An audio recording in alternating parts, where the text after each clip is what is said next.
అన్న మస్తు షేడ్స్ ఉన్నాయి సినిమా అన్న.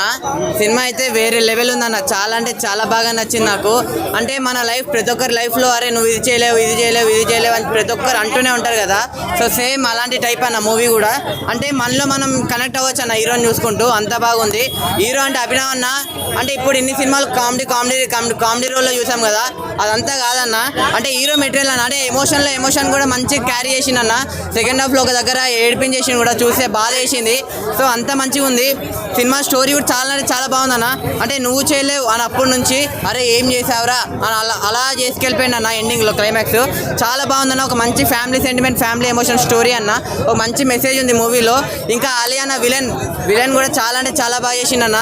చాలా బాగా నచ్చింది. అంటే విలన్ని తిట్టుకున్నాం, అరే ఎందుకు అలా చేసినావు ఎందుకు అంటే అంతగా మూవీలో ఇన్వాల్వ్ అయిపోయినాం అనమాట. సో నిజంగా మస్తు షేడ్స్ ఉన్నాయి. ఒక డైలాగ్ నచ్చిందన్న. డైలాగ్స్కి ఫస్ట్ మూవీ హైలైట్ అని చెప్పొచ్చు. అంటే అరే వాడు పగోడు కదరా అని చెప్తే, పగోడైనా కానీ వీప్ మీద కొట్టాలి కానీ కడుపు మీద కాదు కదా అని ఒక్క డైలాగ్ నాకు పిచ్చెక్కిపోయిందన్న. సో చెప్తున్నా మస్తు షేడ్స్ ఉన్నాయి. ఆ సినిమాని మీరు పక్కా చూడండి, పక్కా థియేటర్లో వెళ్ళి చూడండి. మీ అందరూ పక్కా నచ్చే సినిమా అవుతుంది ఇది. లాస్ట్ ఒక్కటి చెప్తా అన్న, ఈ సినిమాని ఎలాంటి చూడాలంటే పిల్లలు, పెద్దోళ్ళు, పెళ్ళకనో లవర్లేనో బ్రేకప్ అయిన ఆఖరికి ముసలోళ్ళు కూడా వెళ్ళి సినిమా చూడండి. పక్కా మీకు కనెక్ట్ అయ్యే సీన్ అయితే ఏదో ఒక్క సీన్ అయితే ఉంటుందన్న. Thank you.